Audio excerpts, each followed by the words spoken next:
Hi అండి. మన middle class వంటలు ఇప్పుడు టమాటా కర్రీ ఎలా వండాలో ట్రై చేద్దాం. ఎంత సింపుల్గా క్విక్గా అయిపోయే టమాటా కర్రీ స్టార్ట్ చేద్దాం.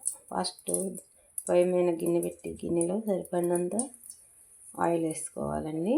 చూడండి, ఉల్లిపాయలు, పచ్చిమిరపకాయలు, టమాటాలు వేసేసుకుందాం.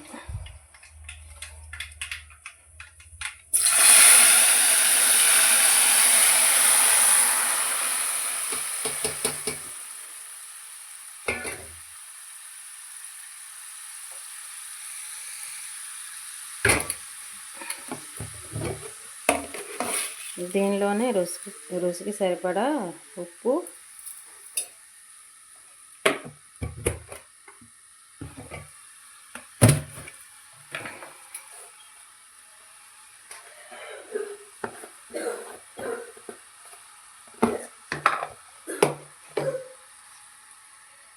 పసుపు,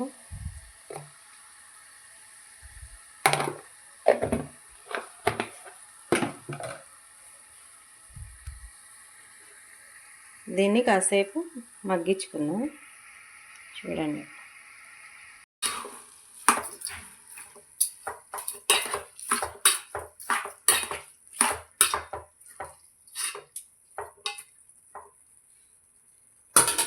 ప్లేట్ పెట్టి కాసేపు మగ్గిద్దాం.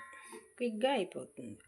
ముక్క చిన్నది, 4 వెల్లుల్లి రెబ్బలు, ఇవి పేస్ట్ చేసి దాంట్లో వేసుకుందాం.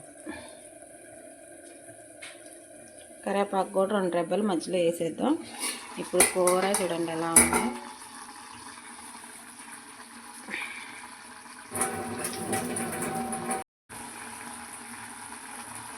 మధ్యలో వేస్తే ఏంటంటే ఫ్లేవర్ బాగుంటుంది.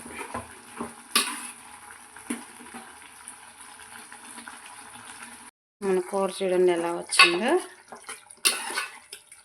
చాలా గ్రేవీగా అలా ఉంది కదండి, చాలా బాగుంది.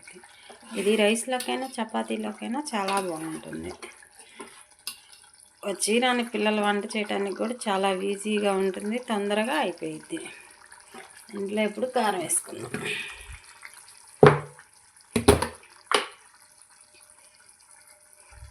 దల్ల కుక్ చేయటంలో లో మీడియం ఫ్లేమ్లో అయితే బాగా ఉడుకుతుంది. కారం వేసాను చూడండి. కారం వేసినాక మిక్స్ చేసేయండి. ఇప్పుడిప్పుడే నేను యూట్యూబ్లోకి వద్దామని ప్రయత్నిస్తున్నాను. నన్ను కూడా మీ అందరూ ఆదరించండి. కారం వేసాక ఒక 10 నిమిషాలు మూత పెట్టేసేద్దాం. మీడియంలో పెట్టండి గ్యాస్ అనేది.